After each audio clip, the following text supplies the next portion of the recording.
Gracias, qué presentación. Ahora hay que sostener la imagen en estos 40, 45 minutos que tenemos.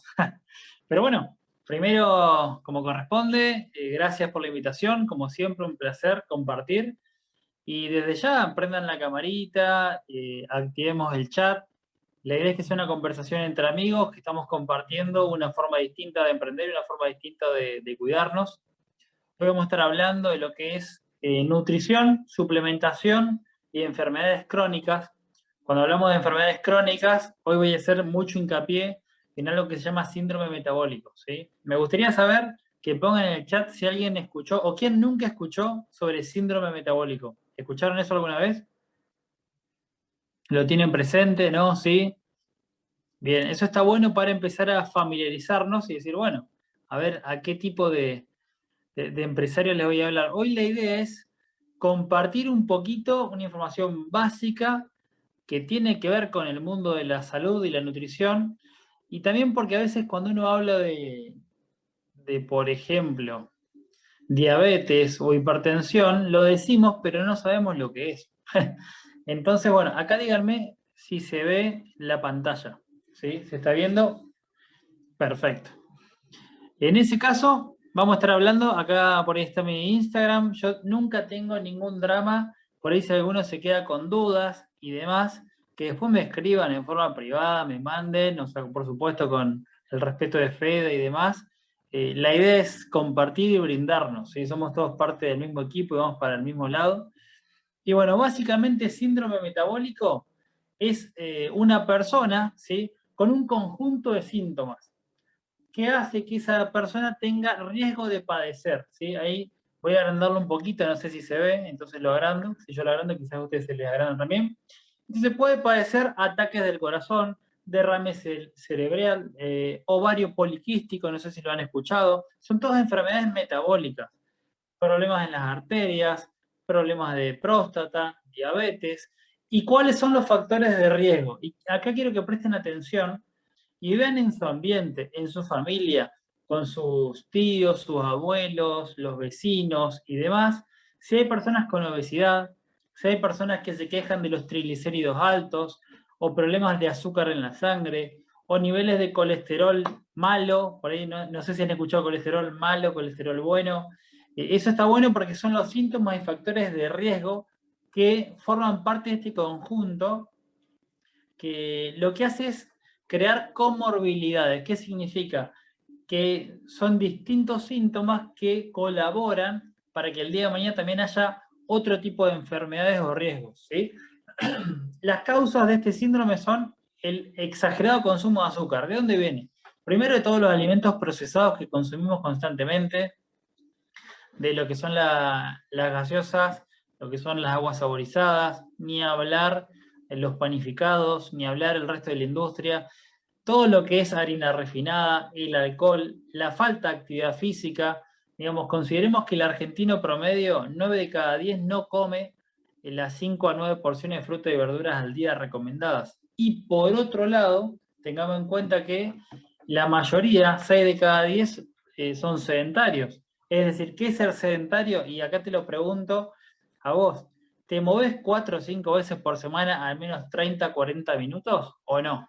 Y no me refiero a caminatas a hacer trámites, sino si entrenás, si realmente estás en un plan de ejercicio o no. Si la respuesta es no, si pasás la mayoría del tiempo sentado, trabajando o estudiando y demás, quizás podés rever el tema de la actividad física. Acá hay algunas pautas, pero vamos a desarrollarlas de a poquito. Ya de entrada, la misma imagen, sé que es una imagen que pueden conseguir en cualquier lado, te dice, empezá a pensar en el omega 3 como suplemento, empezá a pensar en el complejo B. El complejo B es excelente no solamente para tener energía, sino para cuidar el sistema nervioso. Un montón de patologías que vamos a ver ahora tienen que ver con neuropatías, que significa con enfermedades de los nervios, y con cardiopatías, enfermedades de lo que es el sistema cardiovascular o el corazón. Y el magnesio. Esos tres, ya marcalos y decir, es importante. Si algo de lo que mencioné resuena en vos o en tu familia, anotate esos tres suplementos: omega 3, complejo B y magnesio. Y por supuesto que podés empezar a pensar en lo que tenés que evitar, el alcohol, el azúcar refinada, el exceso de carbohidratos, papa, arroz blanco, etcétera, y empezar a sumar alimentos reales, ¿sí? Desde ahí hay un factor que es muy importante, y acá voy a tratar de no ser muy complicado, que es un indicio común en todo lo que es el síndrome metabólico, que se llama resistencia a la insulina. Quizás alguno de ustedes habló o escuchó, o va a ver historias, o va a ver alguna vez un Instagram, o va a ver un vivo o algo por el estilo, donde la gente habla de resistencia a la insulina. Si la resistencia a la insulina es común, digamos, en esto que empieza a suceder con lo que es la intolerancia a la glucosa, que vendría a ser cuando uno come, ¿sí? Esa comida, lo que fuera, por ejemplo en las pastas, a través de la digestión se absorbe y eleva el azúcar en la sangre, eleva la glucosa en la sangre sería. Y esa glucosa va a ir al hígado, va a ir al cerebro, va a ir a los músculos y demás. Otros componentes son las dislipemias o dislipidemias, que es esta conjunción de colesterol triglicéridos, los cambios con los coagulantes, la inflamación crónica de bajo grado, que tiene que ver con un montón de factores, la obesidad, más que nada abdominal o visceral, la hipertensión, todos estos factores llevan también a la aterosclerosis, ¿sí? A que se tapen las arterias, por decirlo de una forma simple y sencilla, al hígado graso, que quizás alguna vez escucharon hablar de hígado graso. Estamos hablando de que la resistencia de la insulina, por los distintos factores que les menciono, va a llevar al hígado graso, a la diabetes y a todas las consecuencias que tienen. Entonces, desde ahí vamos a empezar un poquito lo que es la charla. Si no entienden algo, me lo pueden ir diciendo, ¿sí? Acá hay algo que tiene que ver con lo mismo, pero desde otro punto de vista, que habla de lo que es la influencia de la genética y el ambiente. Siempre decimos, ¿qué es?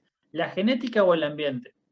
Y por ahí cuando pensamos en genética y ambiente, tenemos que pensar en poblaciones como los orientales, los japoneses, podemos pensar en los esquimales. Los esquimales, a pesar de comer mucha grasa saturada, no grasa de ballena y demás, no habían desarrollado enfermedades cardiovasculares hasta que se occidentalizó su alimentación, hasta que empezaron a llegar los supermercados, ¿no?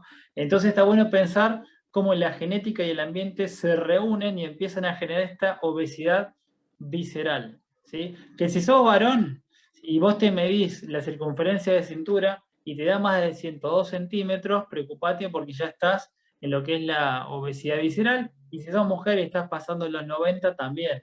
Si la obesidad visceral es la que se vincula a este tipo de enfermedades como la insulinoresistencia.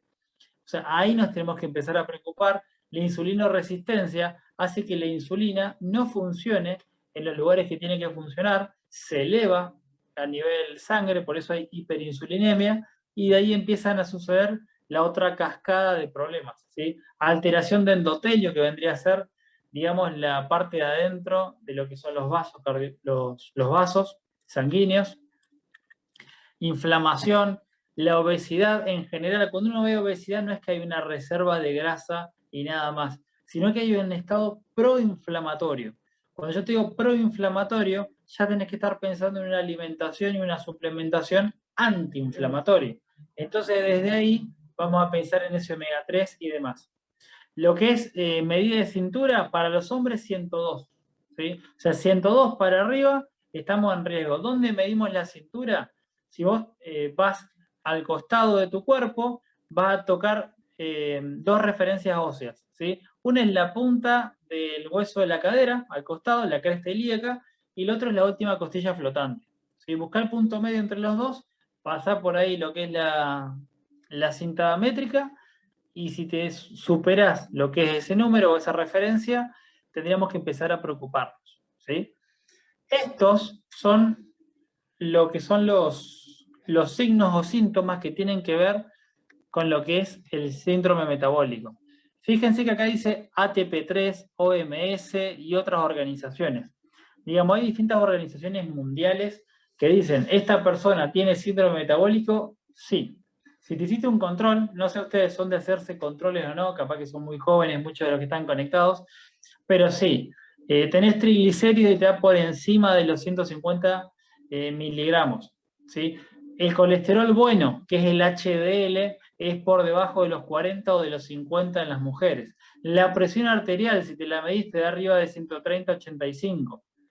o empezás a ver que tenés insulinoresistencia en un control de sangre, o la glucemia o el azúcar en sangre te da arriba de 100, en ayunas estamos hablando, o tenés obesidad abdominal. Si vos empezaste a hacer esa lista de chequeo, si tenés el índice de masa corporal elevado, ¿a qué me refiero? A más de 30.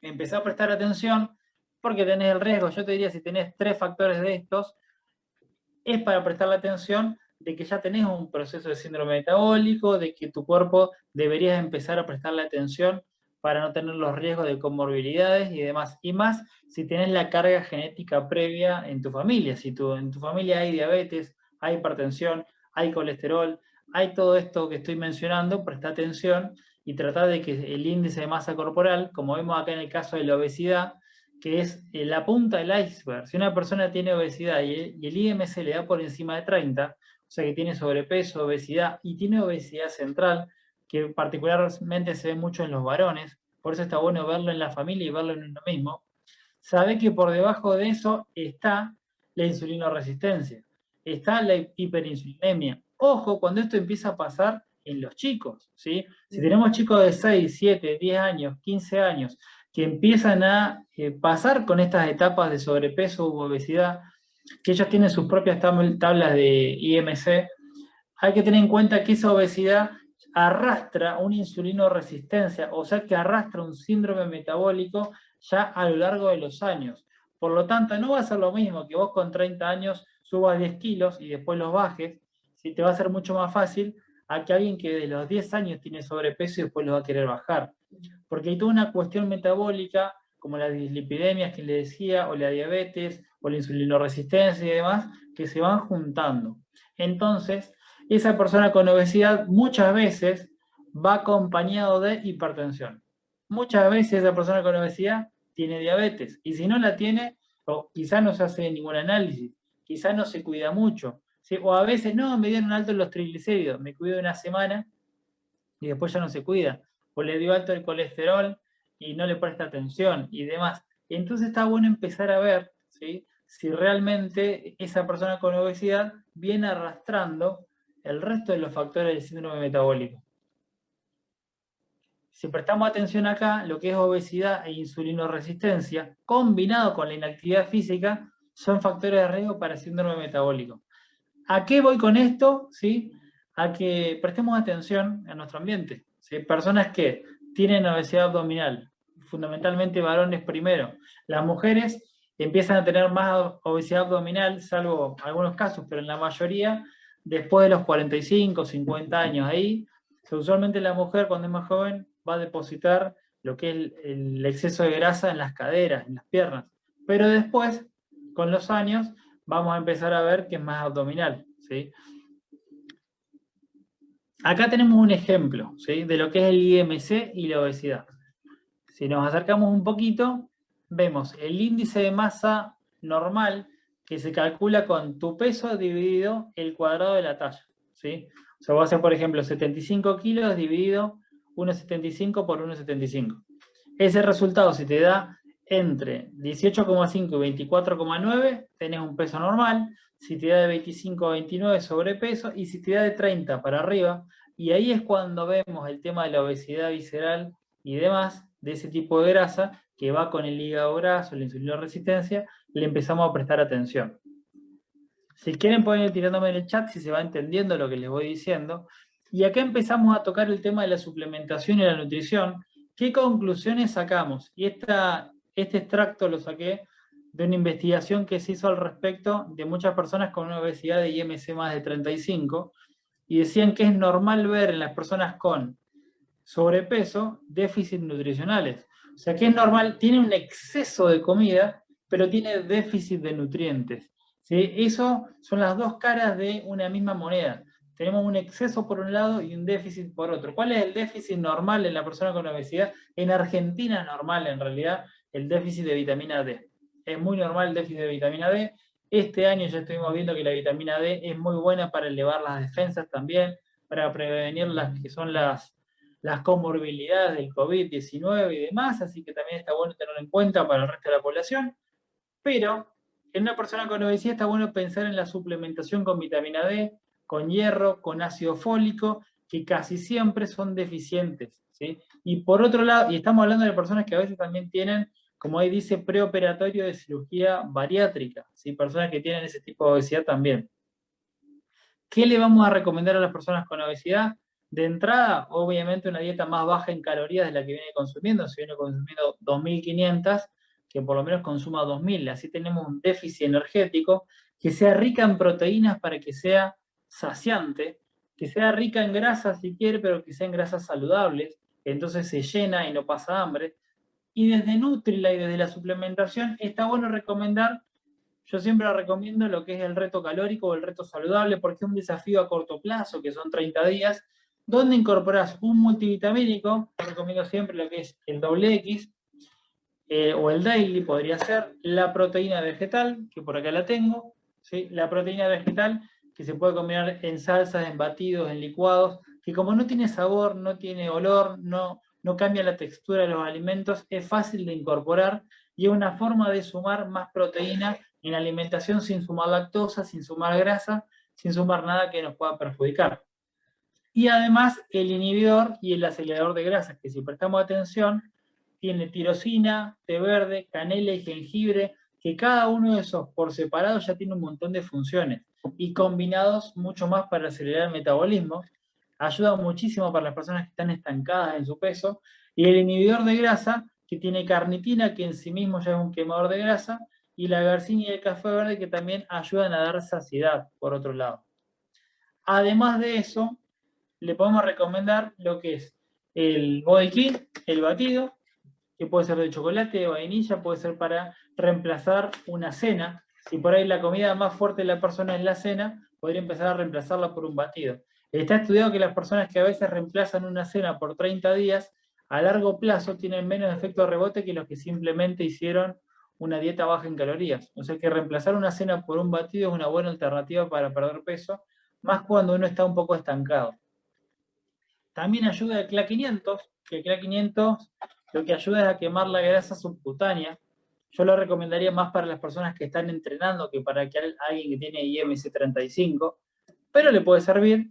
Y después está la lecitina E, que la lecitina es un caramelito con sabor a nuez y a miel, que está muy bueno para las comidas que tienen un poco más de calorías, un poco más de grasas. También es un antioxidante muy potente, también tiene vitamina E. La lecitina tiene funciones a nivel cerebral también, o sea, realmente es buena. Pero a nivel obesidad nos ayuda a evitar absorber triglicéridos, grasas, colesterol de las comidas. Y además ayuda a eliminarlos más fácil, para que no caigan mal. La lecitina es excelente cuando además esa persona tiene, por ejemplo, o no tiene vesícula o tiene problemas en la vesícula biliar, que hoy es muy normal que haya personas con problemas en la vesícula, con piedras, con cálculos, o que directamente se la hayan sacado. Entonces usualmente se tienen que cuidar un poco más y a veces no se cuidan, y la lecitina evita que tengan síntomas por comer frituras, grasas o a veces por saltear las comidas o estás haciendo una salsa o algo por el estilo. Bien, dislipidemias. Cuando hablamos de dislipidemias, tenemos que tener en cuenta que básicamente es la forma de decirle a las alteraciones del colesterol y los triglicéridos. Por ahí uno cuando ve dislipidemia, en realidad tenés que pensar en eso. ¿Cuál es la causa? El exceso de alcohol, por ejemplo, genera altos los triglicéridos. Capaz que no lo pensabas, no es la grasa, es el alcohol. El exceso de azúcar eleva los triglicéridos. O sea que no solamente es comer grasa, ¿sí? No es solamente comer grasa. Por eso son enfermedades metabólicas, porque en realidad en el cuerpo todas estas moléculas generan un cambio, ¿sí? Cuando hablamos de colesterol alto, o sea, podemos hablar de colesterol total, el colesterol bueno, el colesterol malo, ¿sí? Entonces la idea es decir, quiero subir el colesterol bueno y quiero bajar el colesterol malo. Por eso hay que hacer algunos cambios. Usualmente este tipo de enfermedades van de la mano del sobrepeso y la obesidad, la diabetes, el consumo de alcohol, las grasas saturadas y lo que es el azúcar en exceso. Veamos, ¿qué es el colesterol bueno y el malo? El malo, mira qué imagen más clara no puede ver, es ese que lleva el colesterol o las grasas hacia las arterias y bloquea el flujo sanguíneo. En criollísimo, lo más fácil que te lo puedo decir. Y el bueno Es el que regula el funcionamiento del malo, por decirlo de una forma, y promueve su eliminación. Entonces lo que hace el malo es ir generando tránsito y el bueno es el que regula el tránsito para que no se vayan generando, como dice ahí, esa placa aterosclerótica.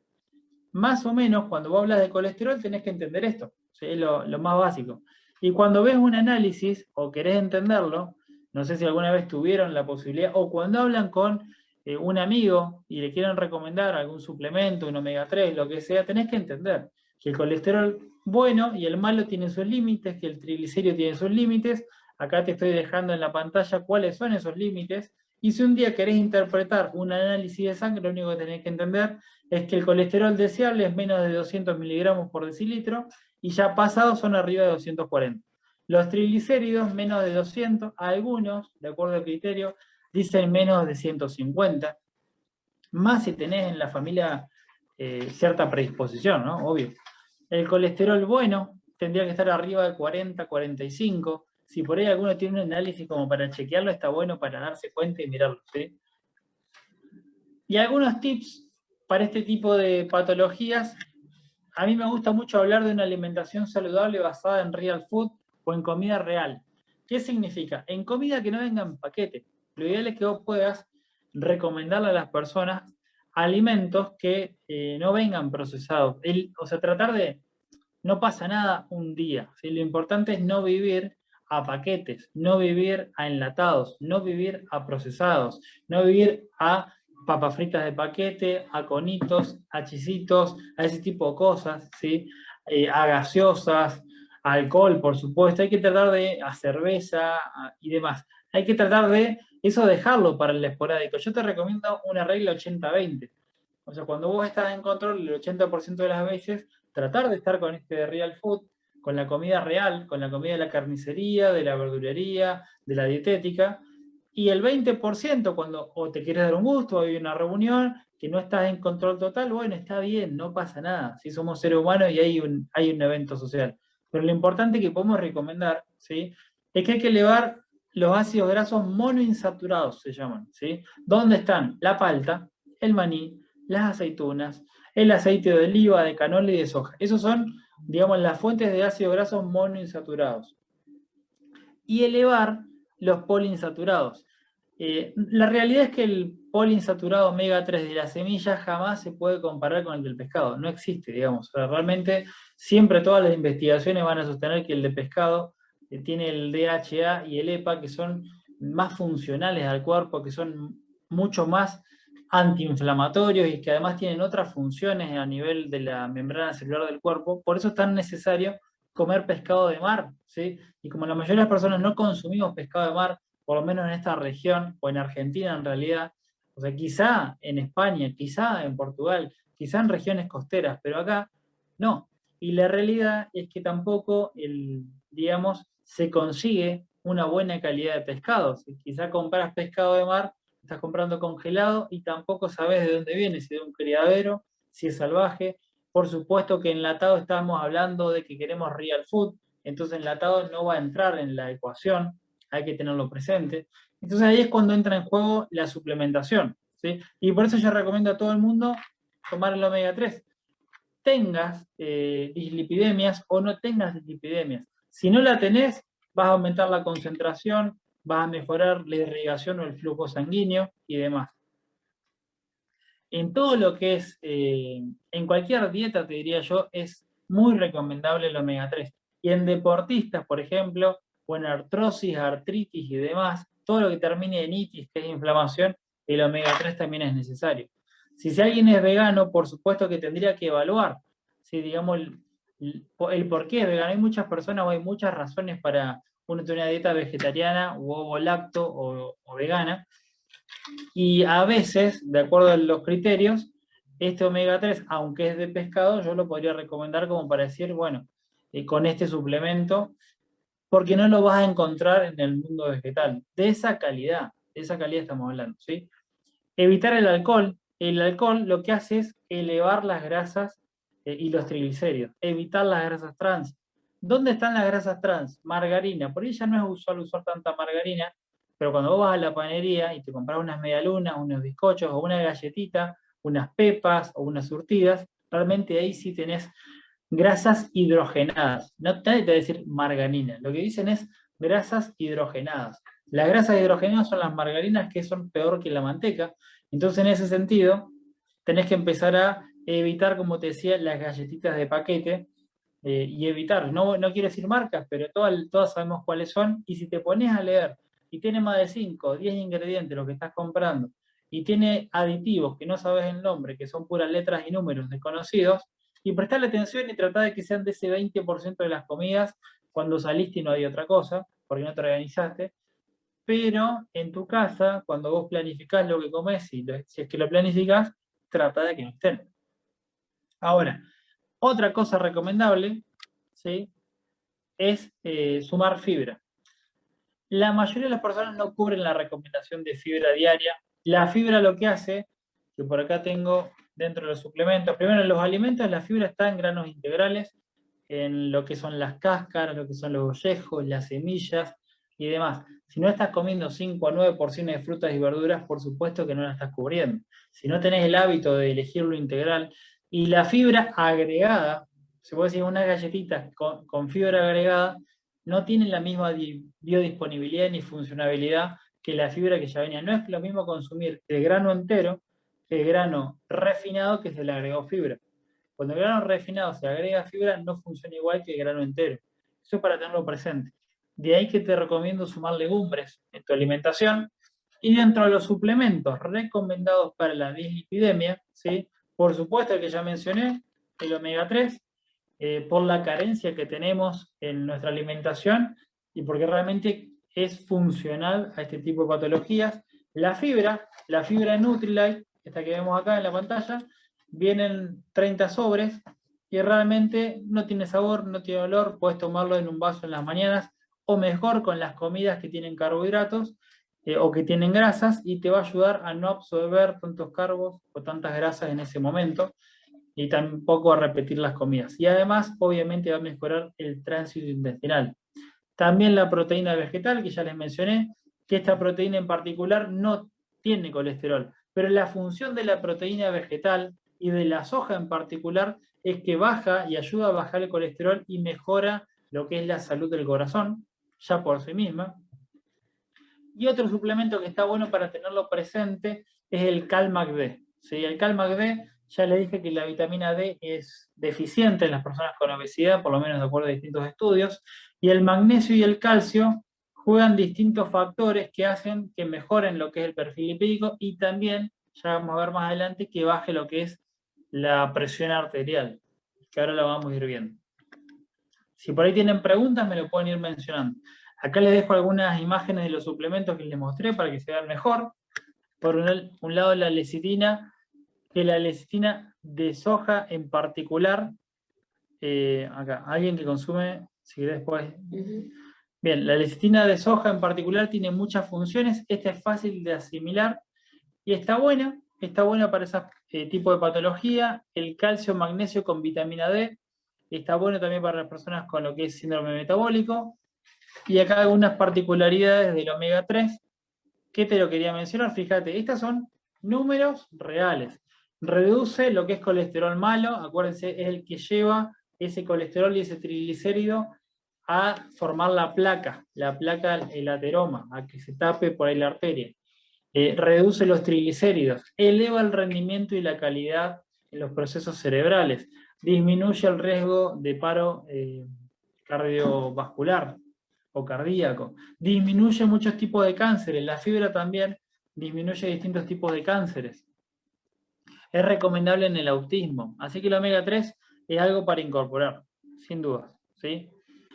Otra problemática de lo que es el síndrome metabólico que seguramente escucharon es lo que es la diabetes, ¿sí? ¿Qué es la diabetes? Vamos a decirlo acá con dibujitos para niños, ¿sí? Para que se lo agrande un poquito. Dice, nuestros cuerpos necesitan energía para funcionar. ¿Qué recomendás para una persona que no puede realizar actividad de cualquier tipo? Ahora los voy a ver bien. Voy a mostrarme y los voy leyendo. Nuestros cuerpos necesitan energía para funcionar. Entonces, comemos, por ejemplo, ahí tiene un muffin, una magdalena, una fruta, lo que sea. eso en el intestino se va a digerir, se disgrega y se absorbe y se transforma en el azúcar en sangre, la glucosa, ¿sí? Ahí vemos el azúcar en sangre que está viajando. Entonces, viaja por el cuerpo, pero no se utiliza, no entra a la célula, salvo, digamos, de determinadas células del cuerpo, pero en la mayoría no puede entrar, si uno es hasta que el páncreas libera la insulina. Ahí dice células beta, esas son las células, pero no le prestamos atención a eso. El páncreas libera la insulina desde esas células, y esa, fíjate, insulina termina funcionando como la llave que le abre la puerta al azúcar para que entre a la célula. ¿Cuál es el problema del diabético? Dos problemas. Uno, la insulina no funciona como debería. Esa va a ser casi siempre la diabetes tipo 2. Entonces como que la llave está falseada y no funciona. Esa es la diabetes que vemos en las personas que van desarrollando obesidad en el tiempo, generan insulinoresistencia, se falsea la llave y después aumenta la insulina en el cuerpo y aumenta el azúcar en la sangre. Y llega un punto que después el cuerpo no genera más insulina, que se tienen que poner insulina, pero también hay personas que hacen un debut diabético a los 8 o 10 años, o sea, los chicos, que a veces directamente el cuerpo deja de liberar o producir la insulina y ya de chico tienen que empezar a través de una bomba de insulina o hacerse inyecciones para aplicársela. O sea, la insulina realmente es muy importante para que entre a las células del azúcar. Bien, entonces, si prestamos atención acá, la diabetes tipo 1, la que le decía que el cuerpo no produce la insulina, no es prevenible porque simplemente ocurre, puede ser por estrés, por predisposición, pero es el 5 al 10% de los casos. La mayoría de los casos, ¿sí?, de adultos estamos hablando, el 90% es la que está asociado a este síndrome metabólico, la diabetes tipo 2. O sea, cuando hablamos de un diabético, casi siempre estamos hablando de un diabético tipo 2. Porque la tipo 1 está bastante controlada, porque si no tiene insulina se va a desmayar la persona. O sea que casi siempre el tipo 1 que se tiene que poner insulina se cuida más que el tipo 2. La diabetes tiene un gran problema, que es que no duele, no se siente. El diabético no sabe que tiene el azúcar en la sangre alta, entonces al no saber que tiene azúcar en la sangre alta hasta que se hace un control, y como no duele, a veces no cambia de hábitos hasta que es demasiado tarde, ¿sí? ¿Cuáles son los factores de riesgo para tener diabetes tipo 2? Tener obesidad, la falta de actividad física, la genética, fumar, todos estos son factores de riesgo que hacen que hoy la diabetes sea otra epidemia a nivel mundial. Ahora, ¿qué nutrientes ayudan en la diabetes? Por un lado, y esto, todo lo que saqué, vieron que dicen numeritos chiquititos como referencias, todo esto son extractos de investigaciones científicas que me puse a buscar, a recortar y demás, para ustedes, digamos, en distintas fuentes del Google Academics, hay muchas revistas que hablan de los temas, muchas revistas científicas. Fibra. La fibra, a partir de cereales, por ejemplo, y demás, se relaciona en forma inversa con la insulinoresistencia. O sea que el aumento de la fibra, como suplemento, ayuda al diabético y, digamos, a mayor consumo de fibra, menos prevalencia de diabetes y síndrome metabólico. O sea que están relacionados inversamente proporcional. Más fibra, menos diabetes. Más fibras, menos insulinoresistencia. ¿En qué momento se la vamos a recomendar a la fibra al diabético? Con las comidas, ¿sí? Micronutrientes. Presten atención a estos nutrientes. Magnesio, calcio, potasio, zinc, vanadio, cromo, disminuyen la resistencia a la insulina. Uno cuando a veces lee el doble X, que obviamente si nos ponemos a ver todos los nutrientes que tiene, los tiene a todos los que acabo de mencionar, por eso lo recomiendo en diabetes. Dice, atento diabéticos, este producto tiene cromo. Y a veces el paciente o el cliente de ustedes mira y dice, no, pero dice atento diabéticos, presta atención, pero en realidad el cromo le hace bien, ¿sí? O sea que con eso tienen que tener muchísima confianza, porque el cromo mejora la resistencia a la insulina y disminuye el riesgo de desarrollar diabetes incluso. Y acuérdense que la alimentación, en lo que es nuestros pagos, digamos, Argentina y demás, no cubre la recomendación de micronutrientes, ¿sí? Sino que básicamente tenemos un exceso de calorías y grasas, pero no de micronutrientes.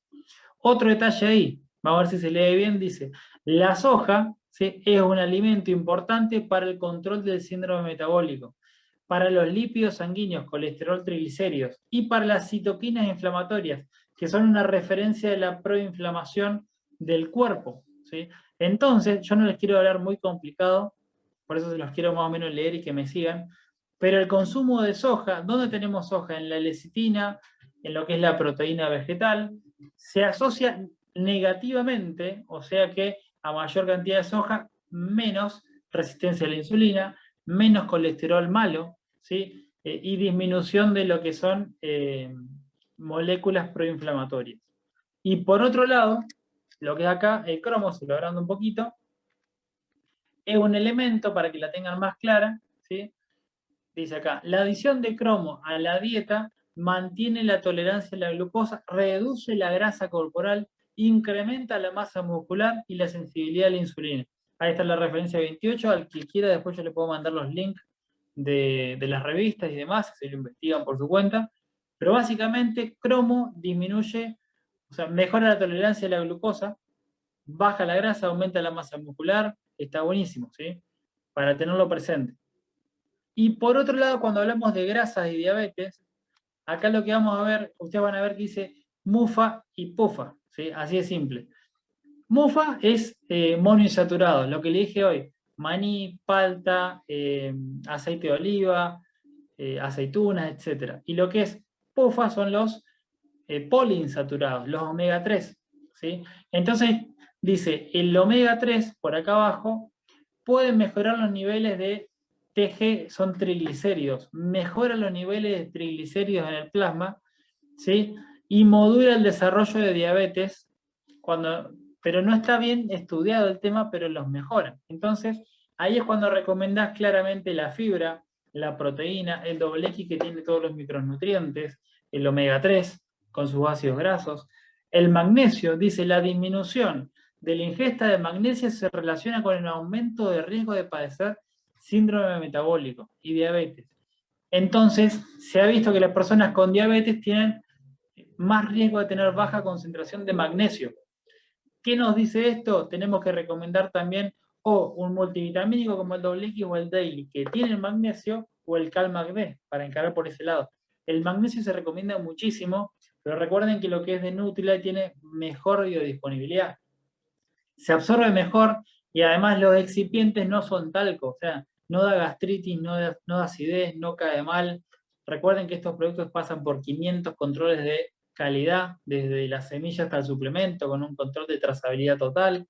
O sea, no hay competencia ni una calidad similar a esto. Entonces, en resumidas cuentas, aunque hablé de varios suplementos, se podría recomendar a un diabético, para hacerlo fácil, lo que es el doble X, el omega 3, la fibra, en una primera instancia. Después vamos a pensar en la lecitina, en el omega, en el Calmag-D, digamos como distintos combos, pero para empezar por algo, el doble X y el omega 3 sería lo óptimo, ¿sí? En una persona con síndrome metabólico. Y acá pasamos al otro puntito, que es la hipertensión. ¿Sí? Como para ir cerrando un poco con estas enfermedades del síndrome metabólico.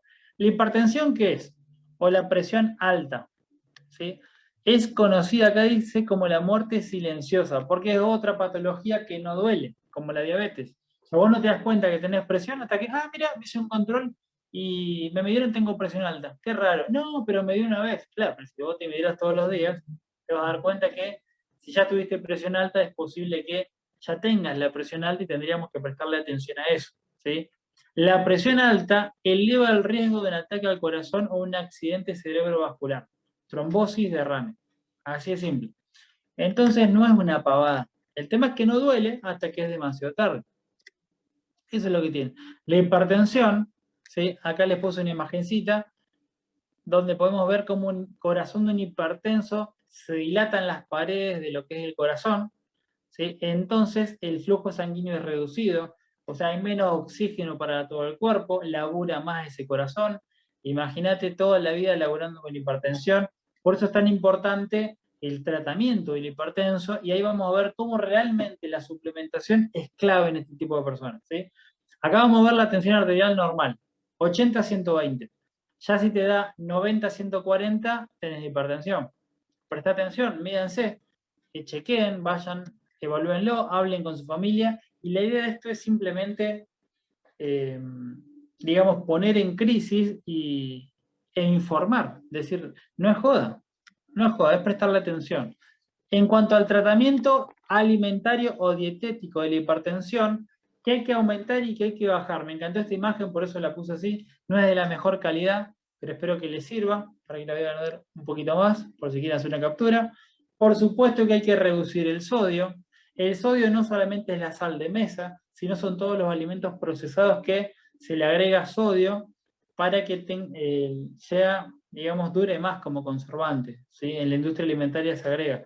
Si comes pan, tiene sodio. Si te comes un alfajor, tiene sodio. Un jugo en sobrecito tiene sodio. La mayoría de los alimentos procesados tienen sodio. Las gaseosas, las aguas de mesa y demás. También hay que, por supuesto, bajar de peso, disminuir el azúcar, ya sea como fructosa o como sacarosa. Disminuir la cafeína. En este caso, la cafeína en la diabetes está vinculada positivamente, pero en la hipertensión negativamente. Acá, siempre en los nutrientes y en la nutrición hay controversias, ¿sí? Siempre hay investigación que se va cambiando y modificando.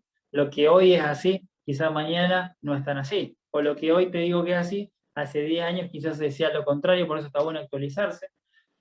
Hay que aumentar omega 3, vitamina D, potasio y magnesio, frutas y verduras, flavonoides o fitonutrientes.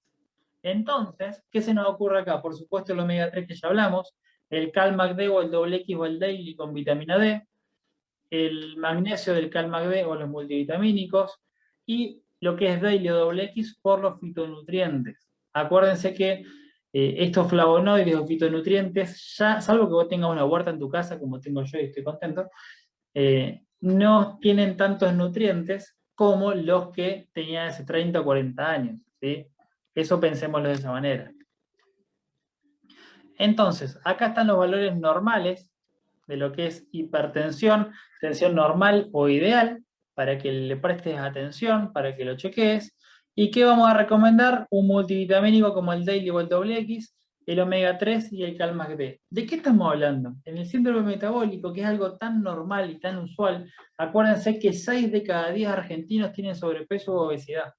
4 de cada 10 tienen obesidad.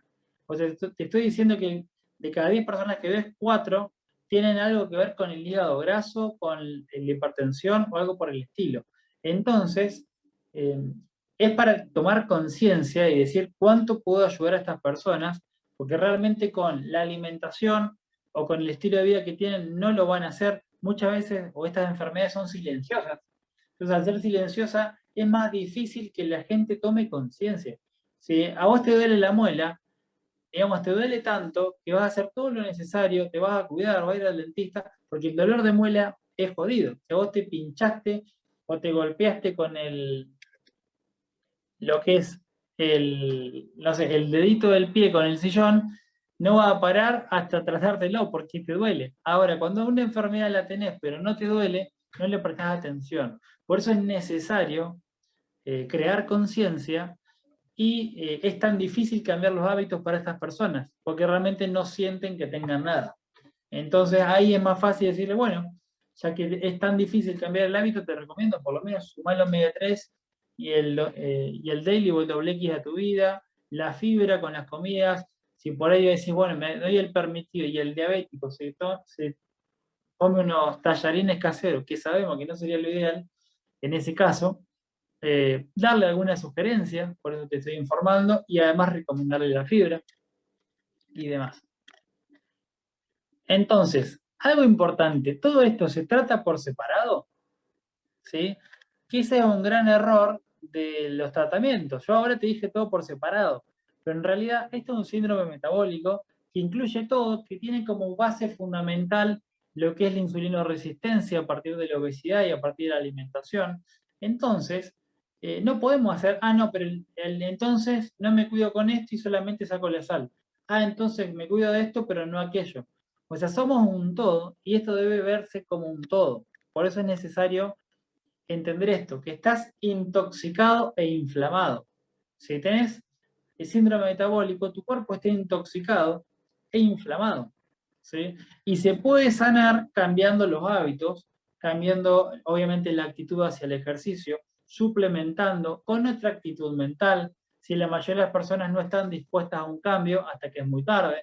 Entonces, recorrer las etapas del cambio también es necesario. Nosotros ser facilitadores de las etapas del cambio y la creación de conciencia de las personas y promover esto, una alimentación adecuada, individualizada y flexible, ¿sí? Mantener un peso saludable de acuerdo a los rangos de IMC, salvo que sean deportistas, que hay básicamente una forma simple de verlo es con el tema de la medida de la cintura, por lo menos para ver que estén en algo saludable.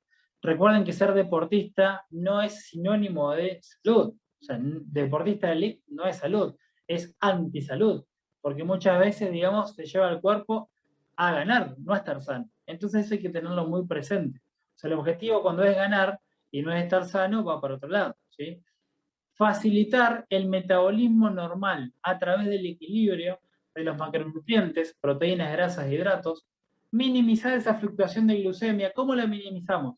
Sugerencia, el ayuno intermitente de 12 horas para arrancar 2 o 3 veces por semana, está bueno, ¿sí? No significa no desayunar, significa cenar a las 9 y desayunar a las 9. Ahí tenés 12 horas y ya más o menos significa que le estás dando un descanso a todo el cuerpo y le das el espacio a la noche, donde el ritmo circadiano, que es el ritmo biológico de tu cuerpo, que a la noche tiene que descansar, reparar, reconstruir, no esté digiriendo, ¿sí? ¿Recomendás entrenar en ayuna? Sí, no pasa nada. Entrenar en ayunas. Cada uno, obviamente, si vos te sentís bien entrenando en ayunas, ayuná, ¿sí? Y entrenar en ayunas, no pasa nada. Yo muchas veces he salido a correr, a hacer musculación o a lo que fuera en ayunas, así que no hay ningún problema. Y buscar prevenir enfermedades asociadas. Yo les decía cardiopatías o neuropatías. Quizás conocen algún diabético que desgraciadamente tuvieron que amputarle alguna pierna, que tuvo ceguera por diabetes, que tuvo que ir a diálisis. Si esas son las complicaciones más grandes, pero acordate que no es que pasó un día para el otro, fueron 10, 15, 20 años de no me pasa nada.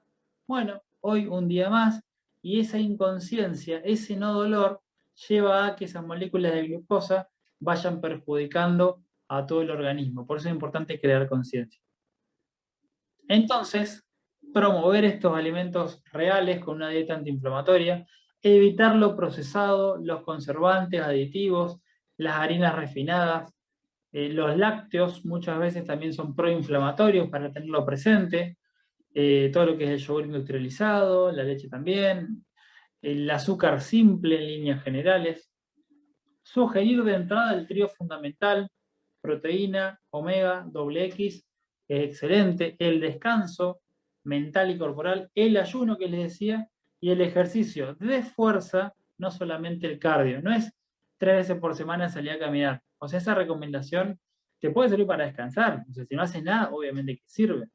Pero el ejercicio de fuerza está vinculado no solamente a mejorar todo este tipo de perfil lipídico, a mejorar la insulinoresistencia y a mejorar la fuerza y la calidad de vida, sino que también mejora la absorción de calcio en los huesos. O sea, el ejercicio de fuerza es salud. Entonces no solamente la caminata por la costanera es la que ayuda, sino también el ejercicio de fuerza. Y básicamente, como para ir cerrando un poquito esta charlita, es volver al origen, que es no busques la salud en el medicamento, buscala en la buena alimentación. Recuerden que un suplemento es un alimento, ¿sí? Es un alimento porque estas son 22 plantas deshidratadas de los 5 colores. El descanso y el ejercicio. Buena alimentación, descanso y ejercicio, básicamente, ¿sí? Así que si quieren, podemos ver algunas preguntas que tengan dando vuelta y demás. Buenísimo, Germán, buenísimo. O sea, más que nada agradecerte, la verdad, súper, súper bueno. Aprendimos muchísimo. No sé ustedes, pero yo algo noté. O sea, algo noté porque la verdad me sirvió muchísimo. Así que para adelante, para adelante. Te leo algunas preguntas que han puesto acá. Dale. Voy a tratar de ir al final. Bueno, creo que esta la respondiste, te lo digo por las dudas. Dice, en una dieta vegana, ¿qué recomendás para suplementar el omega 3? O sea, obviamente lo que es Nutrilite es lo que les decía. Tenemos este omega 3 y de mi punto de vista, yo recomiendo el omega 3 de Nutrilite que está actualmente. Yo recomiendo ese. ¿Puede buscar el vegano alguna alternativa en el mundo vegetal? Sí, pero la chía no se compara a lo que es en cuanto a omega 3 porque no es la misma molécula, no tienen la misma función que el omega del el EPA y el DHA. El de pescado es otro. Bien ahí. Otra pregunta que dice acá, dice, alguien que consume una alimentación rica en proteína, ¿cómo le recomiendas que consuma nuestra proteína de todas formas? Bien, habría que ver la persona, el objetivo de la persona, si está con este síndrome metabólico o si está entrenando o lo que fuera. Yo recomiendo consumir las proteínas de la alimentación y la suplementación, porque acuérdense que esto es un alimento, distribuida en los distintos momentos de comidas. ¿Qué sería lo ideal? En tu día que vos tengas 3 o 4 comidas, no 8, sino 3 o 4 comidas, y en los 3 o 4 comidas que distribuyas, por ejemplo, si son 100 gramos de proteínas al día de tu recomendación diaria, tener en el almuerzo y la cena 30-30 y el resto repartido 20-20 en desayuno y merienda. Y la proteína puede ser, si tu desayuno solamente es una infusión con galletitas, sumarla en el desayuno, o si tu merienda es un par de frutas, sumarla en la merienda. Sumar la proteína vegetal en los momentos de comida que tengan menos fuentes de proteína. ¿Cuáles son las fuentes de proteínas? Carne, huevos, queso, legumbres y demás. Levadura nutricional también puede ser. Esas son fuentes de proteína. En la comida que tenés menos de eso, sumá la proteína y si estás entrenando, trata de vincular el consumo del suplemento o algún alimento proteico en esa ventanita de 2-3 horas después del entrenamiento. Buenísimo, buenísimo. Germán, acá otra pregunta dice, ¿qué recomiendas para una persona que no puede realizar ningún tipo de actividad física debido a una discapacidad? Y la verdad es que tendría que ver a la persona y ver qué tipo de incapacidad tiene y por Dice qué no. una discapacidad física acá. Y bueno, obviamente hay que cuidar la alimentación por ese lado. La suplementación clave es mantenerse en su peso, evitar los alimentos proinflamatorios, pero yo buscaría, eh, siempre debe haber alguna actividad que se pueda hacer. Trataría de ver por ese lado. Hoy realmente hay muchos deportes o actividades adaptadas, entonces lo vería así. Y sobrepeso como discapacidad, en realidad, lo que es la obesidad mórbida, siempre hay actividades que son de menor impacto, si ya sea dentro del agua, la bicicleta, cualquier ejercicio. Mira, yo a veces cuando estoy hablando con personas le digo, mira, a que le cuesta muchísimo, le digo, parate y sentate de la silla, 3 series de 10 veces. Eso. Todos los días, parate de la silla sin ayuda a las manos si podés. 10 veces y así. De a poquito hasta que agarre confianza, porque la gente que nunca se movió, que cuando se ve al espejo no se gusta, que cree que no puede, que a veces no quiere ir a un lugar donde hay otras personas porque sabe que se ve diferente. O sea, hay una cuestión también personal de autoestima y demás. Dentro de la casa se pueden hacer muchas cosas, pero hoy la mayoría de las personas que yo por lo menos he tratado, alguna actividad pueden hacer. ¿Sí? Lo importante también es uno ponerse creativo y no comprarle todas las excusas a las personas. ¿Sí? El que quiere siempre encuentra una forma de poder. Totalmente, totalmente. Si se quiere, siempre, siempre se puede. Otra pregunta dice acá, ¿qué le recomendarías a alguien que es insulino dependiente? Bien. Bueno, en realidad, acordate que yo le dije diabetes tipo 1, ¿sí? Que desde chiquito usualmente hace su debut diabético, que no es nada lindo. Ya le recomiendan la insulina y después cuando va tomando la insulina, si la toma bien, es una persona normal, no tiene sobrepeso ni nada, por lo tanto, a esa persona le vamos a recomendar lo que una persona normal, de acuerdo a la alimentación. De entrada, yo siempre recomiendo un multivitamínico y omega 3. Ahora, si es una persona de 65 años que la diabetes tipo 2 fue llevando a que el páncreas no funcionó más y dejó de producir insulina y a partir de ahí se empezó a hacer las inyecciones de insulina, a partir de ahí yo le recomendaría también la pérdida de peso, que tranquilamente puede ser lo que es el body key. Acuérdense que esto no tiene azúcar, que esto puede ser también para esa persona. Cero sodio, también está asociado con lo que es la hipertensión. Así que depende del tipo de insulina dependiente, sería la recomendación. Al que es delgado y que tiene un estilo de vida activo, normal, como cualquier otra persona. Y si es una persona que es mayor, que tiene sobrepeso y otras comorbilidades, un poquito más de lo que estuve hablando en la charla. Buenísimo, espectacular, espectacular. Otra pregunta acá dice, ¿cuál es el valor diario que se puede consumir de sodio, carbohidratos, proteínas y azúcares? También pregunta si hay algún límite recomendable por día.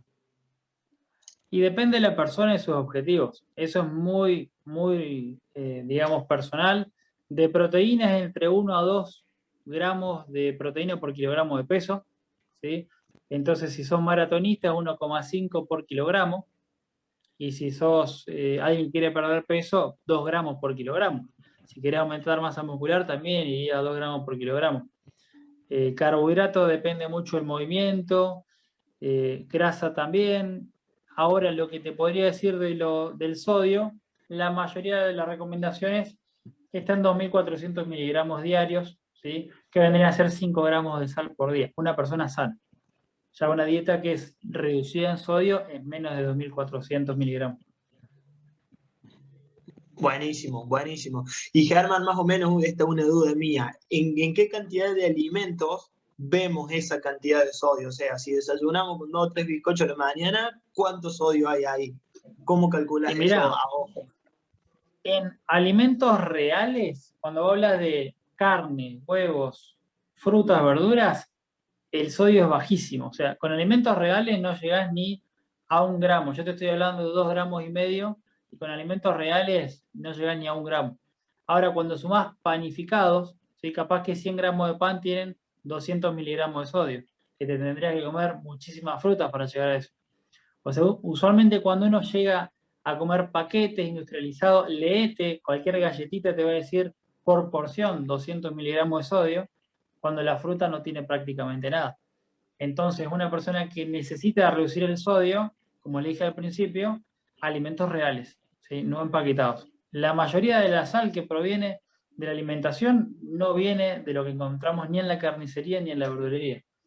Viene, capaz que dicen galletitas light integrales, súper verde el paquete, pero tiene sodio. Entonces, eso hay que tenerlo presente. O tienen aditivos o algo por el estilo, para reemplazarlo. Sí, sí, sí, tal cual. O sea, por más que te vendan con todos los títulos, siempre, siempre algo tiene ahí escondido en la letra chica. Otra pregunta dice, mi tensión normal es de 80-40. ¿A qué se debe eso? Y también dice, si llegas a tener más que eso, me genera dolores de cabeza. Bueno, digamos, cada cuerpo es diferente, habría que ver la persona en particular. O sea, yo lo que dije fueron el 80-120, son los rangos normales. Hay personas que toda la vida tuvieron un poco más, un poco menos, pero son rangos, ¿sí? Habría que ver los casos personales, eso es muy, muy personal. Es como hay personas que la glucemia siempre está muy por debajo de las otras, hay diferencias que son personales. Tal cual, tal cual. Las últimas dos que quedan, dice que tiene más sodio en relación en tanto galletitas de agua o el pan. ¿Qué recomendás? Bien. Tendríamos que ver. Lo bueno es que de las galletitas tranquilamente podés buscar en el paquete. Yo les recomiendo, si quieren, digamos, chumear mucho eso, una aplicación que se llama Cómo Equilibrar. Si esa aplicación vos la descargas, podés escanear el código de barra del producto, si está cargado ya te dice todas las características, o podés poner pan, tal, galletita, y te compara y te dice directamente las cantidades. Entonces puedes comparar desde 2 marcas de fiambre, una banana y una naranja, la naranja con 100 gramos de pan, todo puedes Bueno, comparar y es bastante útil para el que le guste hacer esas cosas. Yo casi siempre entre pan y galletitas te voy a recomendar un pan fresco, ¿sí? No pan lactal, sino el pan fresco del día. Eso lo considero mejor. buenísimo, buenísimo. Y la última pregunta es, ¿qué recomendás para el tema del acné?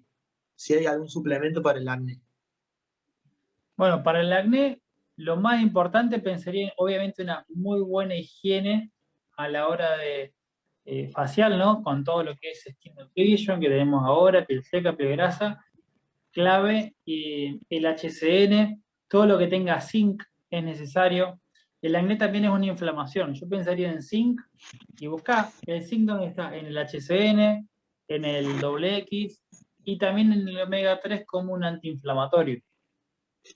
Pero mira, nosotros justo ahora teníamos una imagen muy buena que con un multivitamínico más lo que es la limpieza facial, directamente mañana y noche, ya con eso se va solucionando. Después tendríamos que ver si no hay un factor hormonal por detrás que lo pueda llegar a generar, pero en condiciones normales, multivitamínico o HCN, más lo que es el kit de Skin Nutrition. Buenísimo, buenísimo. De 10 entonces. Bueno, Germán, creo que ya respondimos todas las preguntas que había ahí dando vuelta, todas las dudas. La verdad, de parte nuestra, de todo el equipo, agradecerte. Buenísima la información. Yo anoté un montón, imagino que la gente también, así que muy clave esto. Te dejo, si querés cerrar con algo, que querés decir algo a los chicos antes de que me vayan los anuncios, te cedo el lugar. Bueno, básicamente de vuelta agradecerles un poquito el espacio, espero que les haya servido. Cualquier consulta, lo que sea, yo súper predispuesto como siempre. Y más que nada, la charla de hoy era para llegar, como hablamos con Fede un poquito, a un tema distinto, que es síndrome metabólico, desde el enfoque de la nutrición, y también para tomar conciencia de que esto es algo que está pasando. O sea, no es algo que estoy hablando de personas en Australia, aunque en Australia también, ¿sí? Sino que es algo que es a nivel global, pero en Argentina, en tu familia, en tu barrio, ¿sí? En tu equipo, en todos, hay personas con diabetes, colesterol, hipertensión y demás. ¿Sí? Y realmente con la suplementación y siendo un promotor de un estilo de vida saludable, puedes ayudarles muchísimo. O sea, ahí está el extra que podemos hacer. O sea, la charla de hoy fue para el extra, para que además de darle un suplemento, puedas darle una sugerencia que va más allá, que tiene que ver con la alimentación, y también para que vos tengas conciencia de que es importante prestarle atención a ese tipo de signos y síntomas. Así que nada, y que tengan una linda noche.